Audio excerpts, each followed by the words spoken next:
everybody, and welcome to another episode of Let's Talk About. This is me, Amin. And this Alex. And in today's episode, we're going to talk about the Galaxy S21. Alright, so the Galaxy S21 has the honor of being the first flagship phone to be released in 2021. Obviously, there are three phones in the range. You have the Galaxy S21, the S21 Plus, and the S21 Ultra. So in today's episode, we're going to talk about the whole range, the differences between all of the devices, the prices, the specs, and which one should you get. And of course, ultimately, we'll talk about our opinions about the device, whether it's good or not. And hopefully, it'll be useful for you all. All right, so Alex, what do we have on the table? Okay, not this table.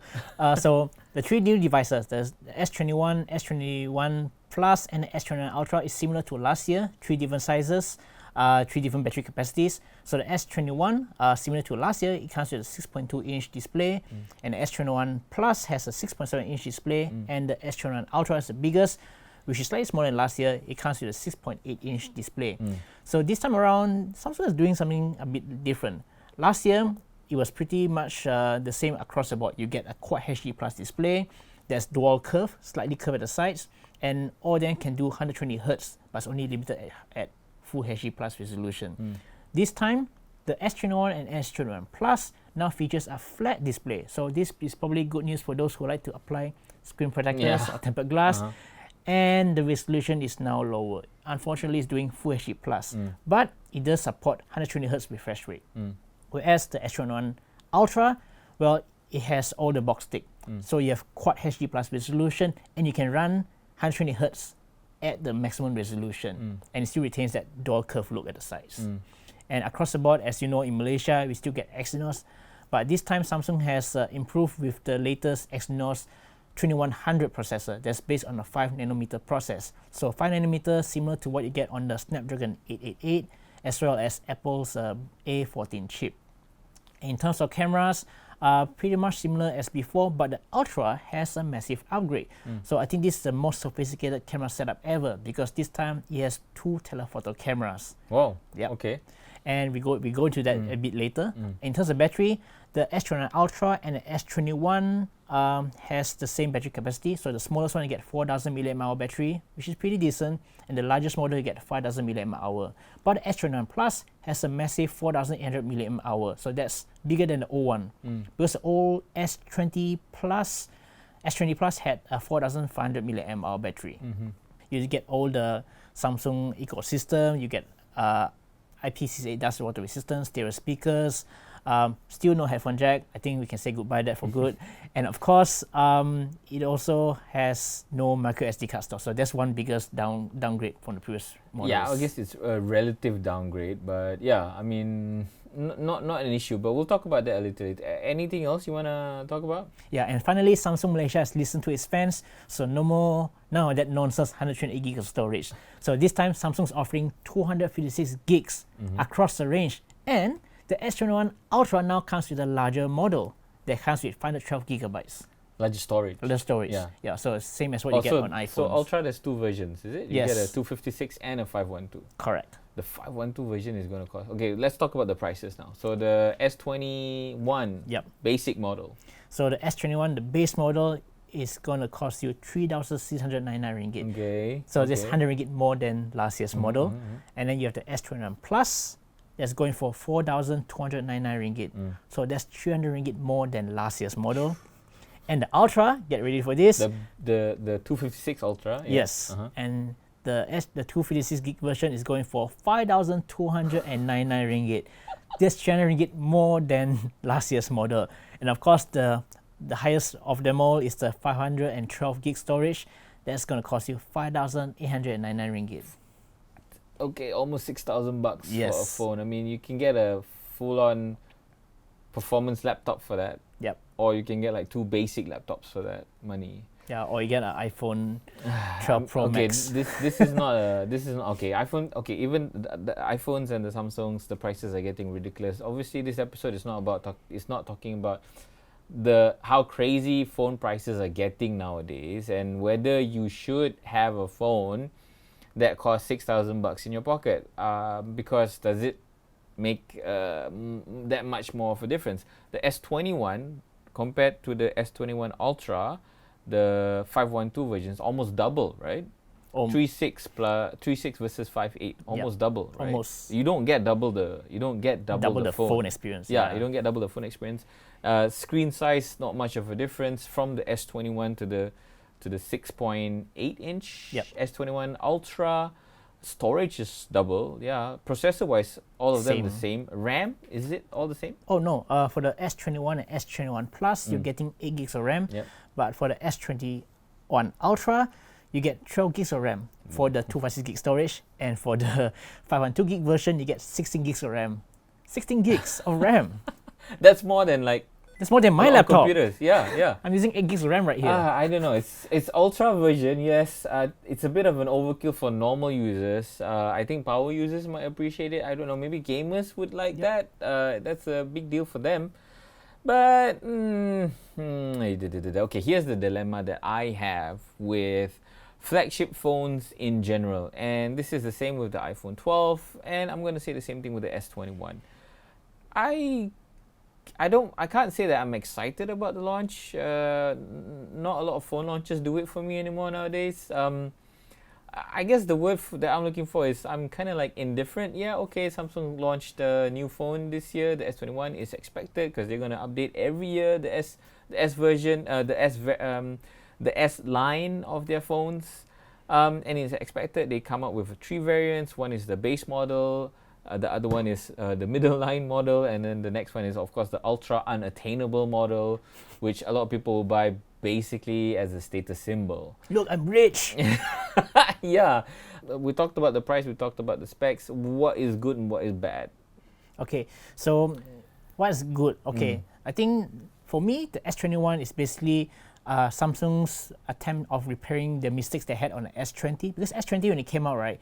Yeah, it had quite an interesting camera setup because it's the first time they have like 108 megapixels main camera. 108 megapixels main camera for the Ultra, and they're using 64 megapixels for the telephoto on the low 2 models. And it was the first time they're doing 120 Hz display. But of course, there are some issues. Like number one on S20, I think the biggest complaint, especially in Malaysia, is the processor, the Exynos 990. So a lot of users complain that there's a performance gap compared to the Snapdragon version, and also it's not good in terms of battery life, because I think you have experienced that. I think you struggle to get 5 hours screen on time. Even an Ultra model, despite having a 5000 mAh battery, it's like a big battery. How come you're not doing more? Yeah, because I was comparing it between the Fold. So the Fold was using a Snapdragon processor, and the 20 was using a Exynos processor, and the difference was like night and day. But again, it's not a fair comparison because most of the time the Fold, I'm using a smaller screen, so that might affect. But that's not to say that Exynos in general, not the 2100, but the older ones, have subpar performance compared to the Snapdragon in terms of battery and also outright like performance. Yep. Yeah. So they've improved on that. Correct. And it's the first time I think they have such a grand announcement for Exynos product. Because usually when they announce a new product, it's like, oh yeah, this is a new processor for the next Galaxy. That's it. Yeah. This time they have like a proper launch. Like a dedicated launch for the Exynos 2100. Yeah, and they want to reinforce that Exynos is back. We learn our mistakes and we want to improve it. We're going to put our latest technology. So yeah, this is something that that they hope to fix. Yeah, we hope that they fix it too, because we haven't fully tested it. We just got this unit like maybe like a week ago. We haven't done all the full test on it, so we can't really say whether the Exynos 2100 is better than the previous one. Well, we can probably say that it's better, it's an improvement, but we can't say whether it is on par with the latest and greatest that's coming out from Snapdragon, which is the 888, right? Yeah, A8. So there's no A8 devices launched in Malaysia just yet. So we couldn't tell which one's better. But based on the performance numbers from Geekbench on this phone, it looks pretty good. It looks on par, if not better than the 888. But of course, the biggest concern by most of our readers is the battery life. So that's something we're going to find out in the full review. So stay tuned to that. Okay, so the other upgrade is of course the camera, like you mentioned, right? So the biggest problem, the next biggest problem that S20. the S20 had is the 108 megapixel camera has a autofocus bug. So when you try to use the 108 and you want to zoom in, or you want to try capture like a macro or something, like you want to pinpoint on a face or on a subject, the autofocus jumps around. It just struggles. Yeah. And unfortunately, they couldn't fix it with a software upgrade. They could kind of like make it less. terrible, but they couldn't fix it with the software upgrade because it is a physical problem. The sensor had an issue. With the S21 series, the 108 camera is across range, right? Oh no, it's only for the Ultra. For the Ultra, okay. So with the S21 series, the 108 camera is fixed and is enhanced. So physically, it's a new camera with laser autofocus. That should fix the buggy autofocusing problems that you have with the Galaxy S20. Yep. On top of that, like you mentioned, this is what the most sophisticated camera module you can get on a phone at the moment. On the Samsung On the product. Samsung phone, because it has two telephoto lenses. Why is that important? So it offers a wider range. So this time, it has two 10 megapixel telephoto cameras. So the first one is doing 3 times optical zoom, and the second one is a 10 times optical zoom using a periscope module. So that gives you a better optical range when you want to zoom really close. And based on Rory's hands-on, if you zoom in really close, it looks like the stabilization is much improved compared to the S20 Ultra. Because as you know, if you the further you zoom, right, it's going to be very shaky. The shaky is going to be. Yeah, so I think they have done a good job in terms of enhancing it. I believe there's some form of AI involved to make sure that's really steady. Yeah, and from our first impressions, the camera of the S21 Ultra is much improved. We can't say about the S21 and S21 Plus because we don't have the units for review at the moment. But I think it's safe to assume that in general, Samsung cameras are pretty okay. I mean, you're not going to lose out on anything. What's new for the S21? I don't know whether it's the Ultra or across the range. There's S Pen support, right? Yep, that's only for the S21 Ultra. Okay, so what's the deal with that? So at first, other people are expecting, oh, finally we got a Note feature on the S series. Is it for the first time? Yeah, it is. But the thing is, the S Pen is an optional accessory needed to buy separately. And the next thing that you got to wonder is, okay, if I get an S Pen, right, how do I want to keep it? You have to buy a case. So Samsung has released two cases. One's like a bumper case with a slot at the sides for you to put an S Pen in. That's with the phone and the case. Yes. It's a case for the phone and the pen. Yes, correct. Another version is a folio, like one of those Uncle folio styles. Don't bother with that. Yeah. But another issue is that this S Pen, right, is not exactly the same as the one you get on the Galaxy Note series. It's basically a static. It's basically a stylus, like a basic stylus. Base stylus, yeah. All the smart features you get on the S Pen that's available in the Note is not available in this S Pen for the Galaxy S21. And then the problem here is that Samsung is kind of like trying to confuse.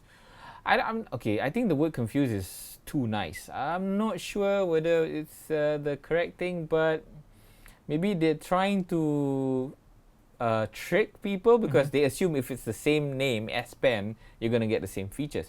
So what you miss out on the S Pen for the Galaxy S21 is you don't get the air gestures, you don't get the hover gestures. Do you get hover? Yeah, you have to a certain extent, but I don't get the air gestures. You don't have the remote control use it stuff. as like a remote presenter clicker yes. or a remote shutter button. So there's a lot of things missing. But on the other hand, and I'm trying to be fair here, most of Galaxy Note users that use S Pen really just use it as a stylus most of the time. The air gestures, I think we mentioned this before, is kind of finicky.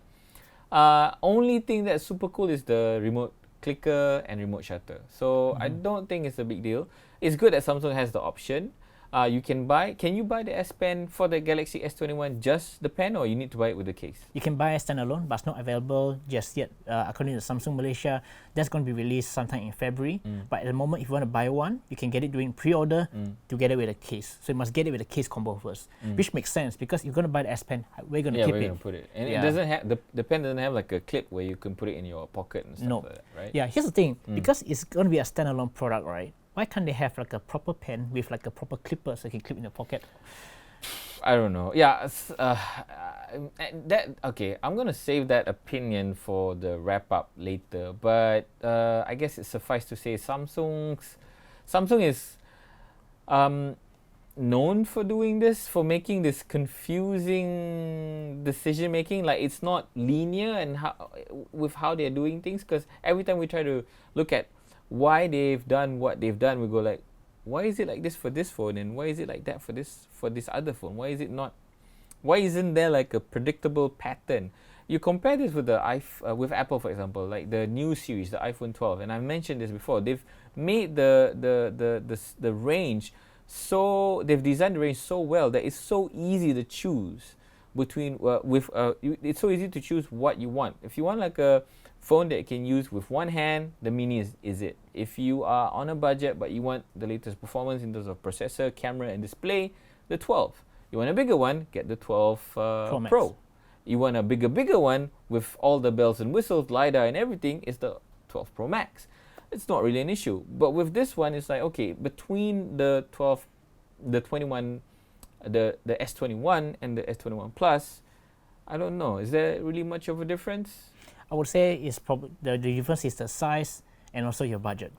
Because another thing I need to point out is that the S21, the base model, it uses a plastic bag. So it feels like Samsung's trying to punish you for being poor. This is something that we said earlier on the Galaxy Note series, because the Note and the S series is a flagship product. It's supposed to be premium. No matter what size you pick, you should have the same premium build and build quality. But the S21, the base model, has a plastic bag, whereas the other two models, you still get a glass bag. So most phone manufacturers reserve glass-stick for the budget end, or not to say the budget end, but the mid-range and the lower end segment of the range. Okay, here's the thing. Are we nitpicking here? Is not having a glass back a big issue? I guess maybe because most of us, almost 100% of us, will put a case on the phone itself, so not really a big deal. But if it's not a big deal and it's not an issue, this is where the confusing decision making that's done by Samsung comes into play. Why does the S21 has glass stick, but the S21 Ultra has glass? Yep. The S21 Plus is what? Glass also. Is glass. Yep. So why do you do that? I mean, why can't you have the if it's not much of a difference, right? Why not make the whole range glass?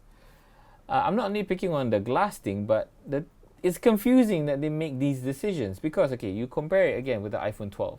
The whole range from Mini to the Pro Max, all of them use premium materials, because Apple does not compromise on the feel and on the build quality. I'm not saying Samsung devices have poor build quality. I have Galaxy Fold, the Z Fold. I think they've improved on the quality.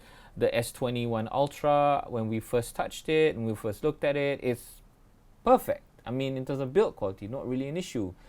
For most people, will they be able to tell the difference if it's plastic or glass? Maybe not a big deal. But it just kind of bothers you, that they do that. I don't know why. Because this is like a premium series, This should have the consistent premium build quality across the range. Yeah. You don't be like, okay, just because you get a cheaper model, I'm going to skim on the build quality. Yeah. You can skim on something else, but not the build quality, because that's the first thing you're going to experience when you pick up the device. Yeah, it is. But okay, let's go into the good things. 120 hertz across the range, right? Yeah, across the range. The only difference is the resolution. Yeah, that's an improvement over the old versions, because the old ones didn't have 120 hertz for the Quad HD. For the S20, the base model. They all have 120 hertz. Okay. The only difference is that you cannot run it at a maximum in terms resolution. of the resolution. Yeah. So I think Oppo was the first one to do so. You can run Quad HD plus resolution with 120 hertz. They're also using Samsung display, but they can do it. But Samsung, they kept it at 120 hertz for the Full HD Plus resolution. Reason being is because of battery conservation. Yeah, but then again, just give users a choice. But the downgrade would be on the lower two models. The S20 and the S21 and 21 Plus maxes out only at Full HD Plus. Because previously Samsung models, even the S9, the S10, they all have Quad HD resolution across the range, even the smallest model. Yeah, again, my assumption, not assumption, but I think my thoughts on that is that they're trying to, where they can, they try to reduce the cost and maximize the margin. But they should do it in a way that it's not noticeable. Okay, so I say not noticeable in a way that, okay, it's all available in the specs, but maybe in terms of the touch and feel, it's not noticeable. Again, I can't say for the S21 and S21 Plus, but I can tell you, when it comes to Samsung devices, the display is top notch. You're not going to lose out on anything, so don't worry about the resolution or or anything. Most of the time, for me at least, I don't know about you, if I'm running a Samsung phone, I don't bump it up to QHD anyway. Yeah, in fact, I think since the S8, after they push a software update, all devices are always been pushing Full HD Plus by default. Yeah, it's always a step lower, again to conserve battery. I don't bump up the specs. So previously, I think was it the Note 20, the S20 or the Note 20? I can't remember. I was using for a while. It had the 120 hertz refresh rate. Yeah, Note 20 Ultra. The Note 20, right? It doesn't have adaptive, right? Doesn't have adaptive. Yeah, so it has adaptive, but only for Full HD. Yeah, so I turned it off because the battery life was terrible. I'm so happy that now they have adaptive, and that really made me want to move to a 120 hertz display all the time. So my Galaxy Z Fold has adaptive, and I remember saying before that I don't need a fast refresh rate display, but now that I'm using 120 hertz on the Galaxy Z Fold and also my iPhone 12 Pro Max, I appreciate it. Hey, okay lah, you learn lah, you evolve lah, right? you get to the new things, man. I said it before. Okay, I like it. I like 120 hertz, and it's good that they have adaptive. Thank you for doing that, Samsung. 12 Pro Max, no fast refresh rate. Oh really? Yeah, no, Apple don't have. I thought they have. Don't have. No, it's 95 hertz or something. No, right? no, 60. 60 hertz. Yeah. Oh, okay. They only have fast refresh on the iPad Pro. Okay. So take that away. Yeah, I appreciate it. I appreciate having a fast refresh rate on the display. And also for Samsung, because right? it feels snappy. Right, Rory? I'm like, no, because Phil says like, no, it doesn't feel different. It does. And also resolution aside, right? Samsung's display is, I would say, it's the brightest in the market because like you compare the iPhones, right? You can notice that iPhone display, it looks great, but when you're using it under bright sunlight, especially when you're driving, you want to use it for waste, right? It's not as bright. It's terrible. So Samsung is always, the best in terms of brightness. Even in broad sunlight, it's very clear because all they can push beyond 1,000 nits. So that's super useful when you're using outdoors. Yeah. So displays, no problem. The speakers, I love the speaker on the Galaxy S21 Ultra. At least, again, we only have this one to compare, but. It's amazing, super loud, volume is good, it's not peaky or breaking up at the top end, so no problems there. 5G across all the range, if that matters to you, not really a big deal for me. We don't have a 5G network, so not really a big deal, but if you need it, it's there. There's also this new thing that we discovered, right? This Wi-Fi 6E. So this is the first phone in the world that supports Wi-Fi 6E. What's that? So Wi-Fi 6E is basically like an enhanced version of Wi-Fi 6, but the key difference is that Wi-Fi 6 add some E to never. So the difference is that it can run on 6 gigahertz spectrum. So that is a higher spectrum than typical Wi-Fi because just recap Wi-Fi is only it was on 2.4 or and 5 gigahertz. Now you have 6 gigahertz. Means more data throughput, but less range. But the benefit of 6 gigahertz, because it's so new, you have less interference, so that can actually maximize the potential of file transfers. Yeah, it should be faster, but okay, the caveat here, number one, Alex, you mentioned it can't be used at the moment because not a lot of, because it's a whole ecosystem, right? You need the router to support Wi-Fi 6E before the display can support before the phone can fully maximize that capability. So it's good to have. To have. Is it available across the range? Wi-Fi 6 is only available on the S21 Ultra. And also there's also a ultra wideband. I think it was introduced on the Note series as well. So that helps for like accurate pinpointing stuff. So to look for things. So one of it is like Find My Phone, is it?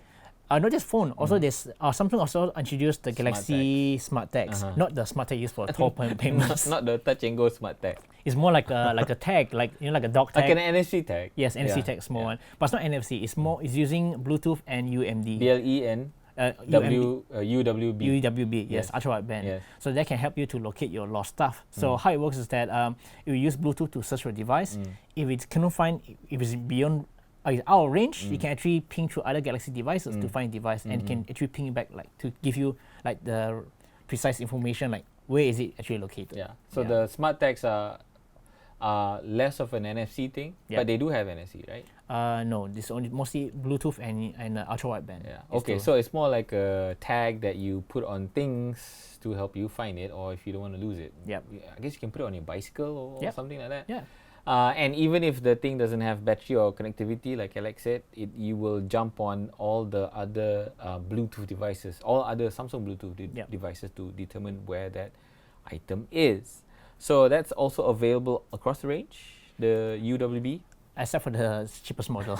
Again, this is where I'm coming from. What is going on with Samsung? It doesn't cost that much to put in a UWE because the chips are all the same. Yes, you're 5G and across, but why not? I don't understand. Okay, so we'll talk about that when we wrap up. The other big thing is, unfortunately, S21 means the death of expandable storage in Samsung devices. Yes. 50-50 on this. I don't know if it's a big deal. You guys let us know if it is. I did again mention that yes, I would like to have physical storage that I can take out because, you know, sometimes I switch phones and I like to have my photos in that chip so that I can just move it around super quickly. I've changed my mind. Times change, guys. Come on. So I don't think having a expandable storage is important. Move everything to the cloud. If you don't feel comfortable moving photos to the cloud like me, or if you have tons of photos and you don't want to pay that much. Also, the problem is Samsung Cloud services. I think they've like going to terminate it or whatever. I don't know, but it's not available in Malaysia. So even if you want to use Samsung Cloud and you want to expand that, you can't pay for it because the expansion service is not available, unlike iCloud. Yeah. But you can use G Drive or OneDrive, which I use. But I never put photos in the cloud. So I still use physical storage, but because times have changed, I have an SSD for that. So I have a 1TB SSD that I use to suck out all the files and pictures out of my Android phone if I transfer it. In any case, I don't usually do that because transferring photos from Android phones are super easy now. You just use the Android switcher thingy, miggy-jiggy, I forgot what it's called. Samsung has a software for that. Samsung Switch or something. And it's super easy. It takes about 45 minutes. It'll transfer everything from your old device to the new one. And that's pretty much it. So let us know. What do you think? Expandable? For me, I don't really use it because let's say you have a phone with 256 GB storage, that's more than enough. And for me, personally, I store all my photos on the cloud because imagine this: you put your photos on an SD card. If let's say your phone goes missing, right, you can just gain access to your micro SD. Yeah, they can just pull it out unless you encrypt it. Yes, unless encrypted. Yeah. Yeah, it is a security issue, and it's great. Samsung does it. Speaking of security, this has the best knocks and everything, and I've said it before. Samsung and Apple, when it comes to security and privacy, these are the two phones you should get. Everything else, don't bother because they don't have dedicated software and features that focuses on security and privacy. Okay, I think we've covered pretty much anything, but I think we've covered pretty much everything. Yes, chargers. Yes, that's a controversial move by Samsung. So the previous phones, even the Z Fold, correct me if I'm wrong, supports 45 watt fast charging. Yeah, at least for the highest model. Yep. Like the S21, S20 Ultra, and the Note 20 Ultra. So now across the range, Samsung has kind of like downgraded the fast charging to only 25 watts. What the hell? Again, I don't understand. Why are you doing this? Why can't you stick with 45 watts? The batteries are bigger. The fast charging is better. Maybe, and if there is a good reason, they should just admit it. So if it's because they want to conserve the battery, making sure that the battery lasts longer in terms of lifetime, then just say it, and then we'll be okay with that decision. But you can't just go back and say, okay, 45 watts for the previous version, 25 watts for the current version. I want to go into this because, a lot of people don't understand what watts and what is what and whatever, and 25 watt, they don't know. We talked about this in our charger episode, right? You just choose whatever charger that's available, you plug it in, if your phone's charged, you're happy. 45 watts is a big deal because, oh my god, it's super fast. And I like it. 25 watts is kind of okay. Yep. But for a 4,800 milliamp hour battery, I think the faster you can get is better lah. But for me, I'm on the fence on this because personally, I'm an overnight charger. So I always charge my phones overnight. Yeah. And if the phone lasts pretty well, can last whole day, right? Yeah. Fast charging is not really a concern for me. Yeah. Because if you just charge once a day, it's fine. Because speed is not really a important factor. Yeah. Yeah. Well, it's a good perspective because and it's good because you are a overnight charger. I'm not. I charge it when I'm in my car or I charge it when I'm at the office for like maybe 30 minutes max, and then I'll run it for the whole day. That's how I use it. So that's the fast charging is important for me. Maybe you guys are Alex or maybe you guys are me. What do you think? 25 watts, is it a big deal? For me it is because I use it. For Alex, on the fence, not pretty much. Okay, now we've come to a point where we have to decide which one should we get if we were going to get one. Which one should you get? Would you get? Well, like what we mentioned earlier, if you want to show off that I'm rich, of course you go for the S21 Ultra because obviously it has the best display, the biggest battery, and of course the best camera setup. If you want the perfect device that has all the box checked, S21 Ultra is the way to go. But if let's say you're on a tighter budget, I'll go for the S21 Plus because the screen is still big, 6.7 inch, and the battery is also pretty big, 4,800 mAh. And of course you got the metal build, you got the ultra wideband, you got most of everything except for the S Pen support. S21 for me, don't bother because I feel that the S21 is basically Samsung's way of punishing you for being poor. Why? Because of the plastic thing. Plastic thing, yeah, and then you also don't get ultra wideband. Like, why can it give the same experience across? I know. Okay, I would like to like I don't know put a discuss on that because you say experience, right? So you don't lose out on the things that matter. The display is pretty good, I think. I haven't tested it, but you can assume that it's good. The speakers should be good.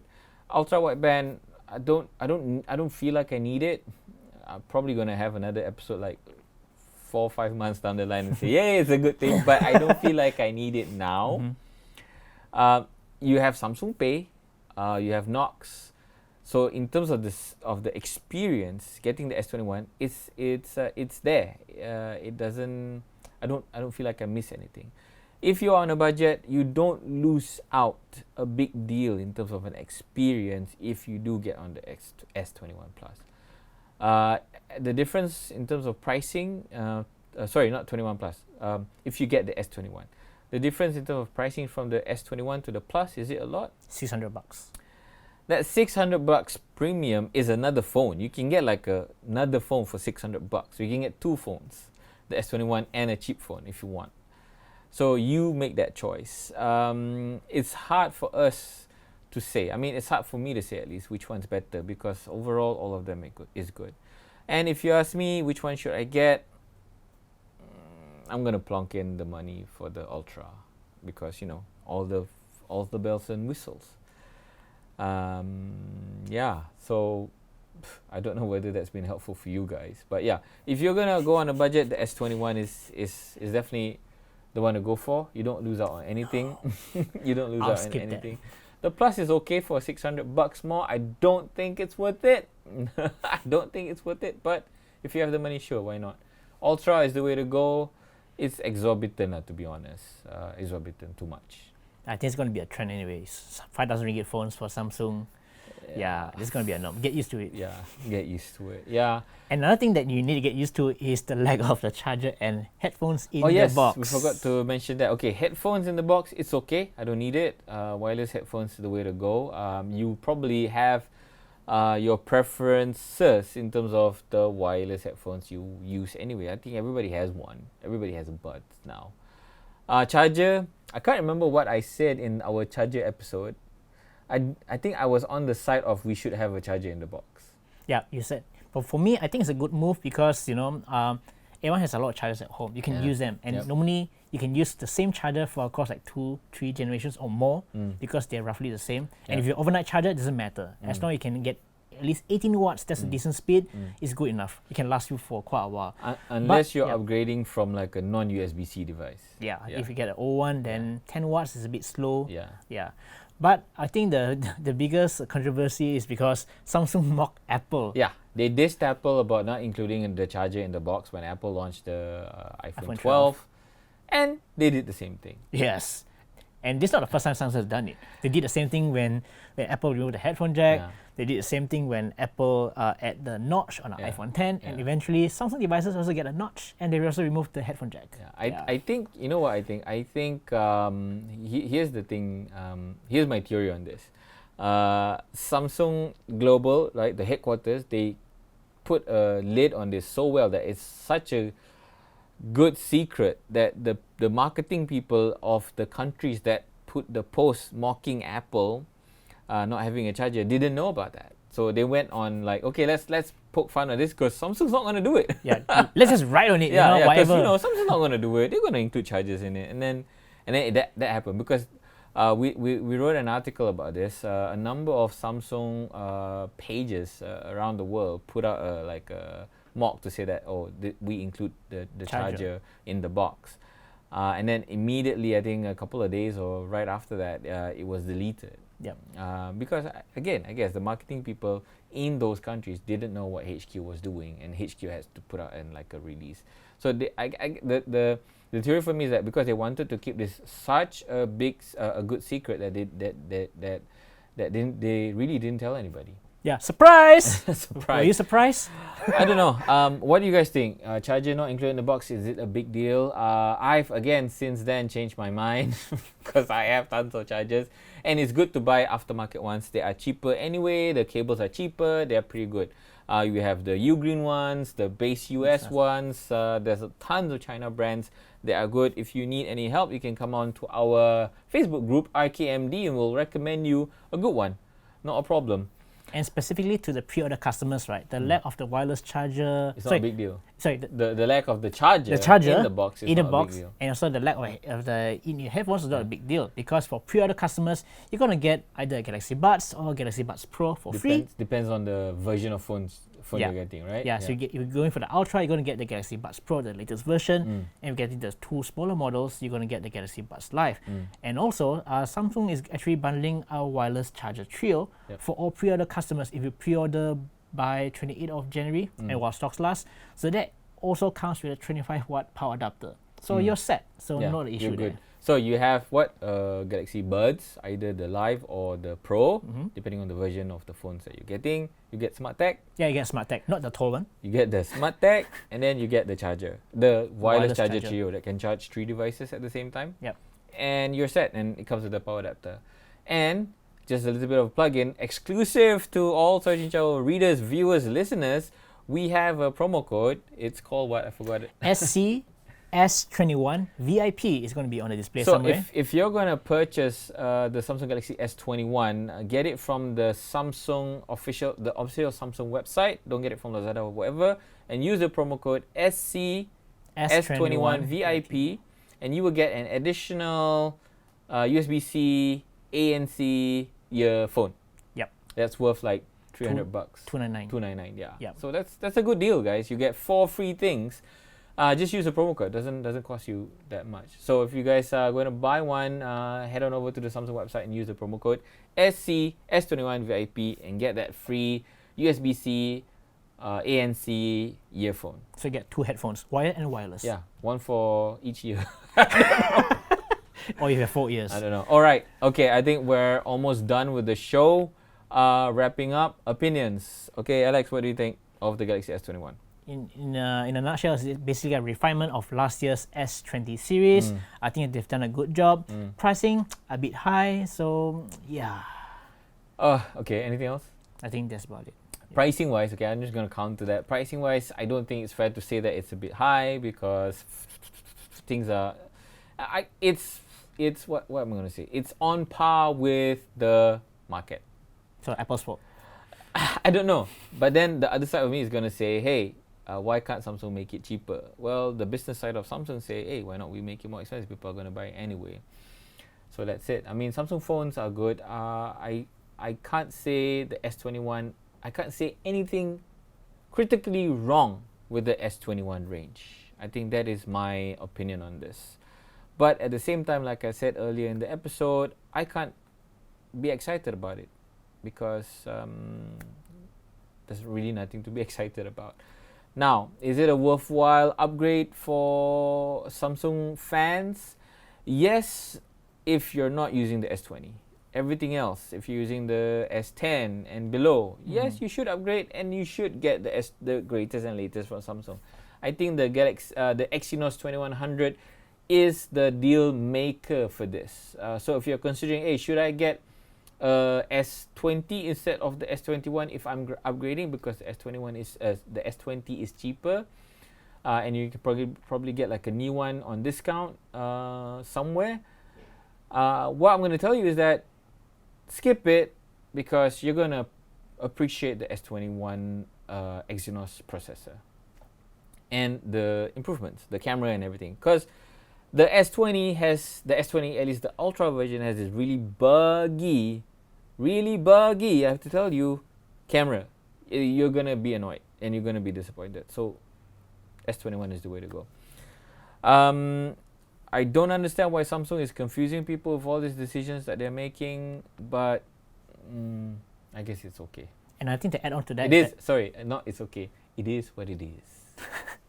Another thing is that if you want to buy the S21 Ultra just for the S Pen, my suggestion would be wait for the Note. Wait for the Note if it ever comes out. Or why?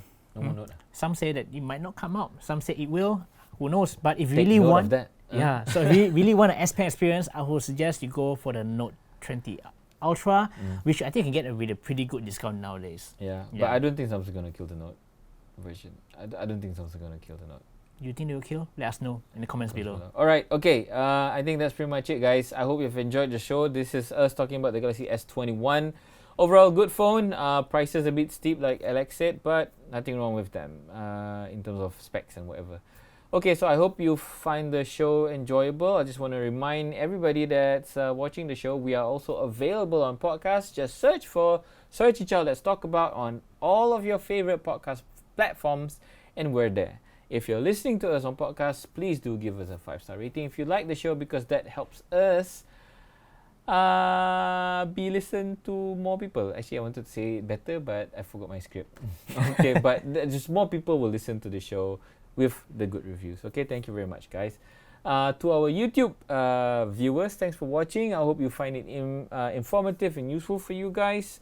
Give us a thumbs up if you like the show. Please do subscribe to our channel if you haven't already. And thanks for watching. That's pretty much it. This is me. And who are you? Amin. It's Alex. Thanks for watching, guys. Catch you guys later. Bye. Bye.